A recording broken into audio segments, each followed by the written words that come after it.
வணக்கம். கொஞ்ச நாளைக்கு முன்னாடி உழவர்கள் பிரச்சனை நெறைய போயிட்டு இருந்தது. நெறைய பேர் காசு இல்லாம, கடன் அடைக்க முடியாம தற்கொலை பண்ணிக்கிட்டாங்க. சென்ட்ரல் கவர்மெண்ட் வரைக்கும் போயி மறியல்லாம் பண்ணி கூட பெருசா ஒண்ணும் நடக்கல. எனக்கு தெரிஞ்சு நடந்ததெல்லாம் இப்பல்லாம் அந்த நியூஸ் வெளியில வருதில்ல. அது ஒண்ணு தான் நடந்த மாதிரி. அவங்களோட நிலைமை எதுவும் மாறிச்சான்னு எனக்கு சரியா தெரியல. பப்ளிக்கு அதெல்லாம் தெரிஞ்சுதான்னும் எனக்கு தெரியல. ஸோ அந்த டைம்ல ரொம்ப சோகமா இருந்தது. அதோட ரொம்ப கோவமாவும் இருந்தது.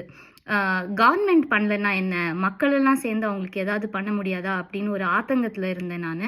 அப்போ எழுதின ஒரு கவிதை தான் இது. கொஞ்சம் கோவம், கொஞ்சம் ஆதங்கம் எல்லாம் சேர்ந்து எழுதின இந்த கவிதை.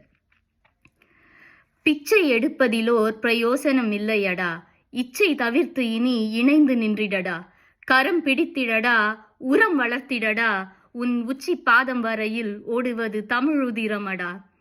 சோழனும் பாண்டியனும் கோலோச்சிய தேசமடா, அஞ்சி அடங்கியதாய் அடையாளமும் இல்லையடா.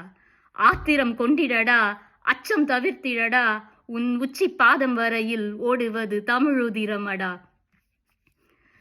கயிறில் தொங்கவிட்டால் உழவை காடு அனுப்பிவிட்டால் வாழும் வீடு மட்டுமல்ல நம் நாடும் விதவையடா. பொங்கி எழுந்திடடா, இரு கண்கள் திறந்திடடா, உன் உச்சி பாதம் வரையில் ஓடுவது தமிழுதிரமடா.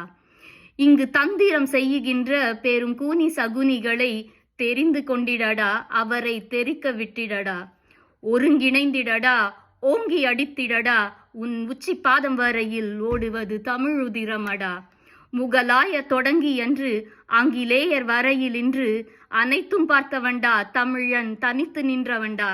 தலை உயர்த்திடடா, உன்னை நீ நிலை நிறுத்திடடா, உன் உச்சி பாதம் வரையில் ஓடுவது தமிழுதிரமடா.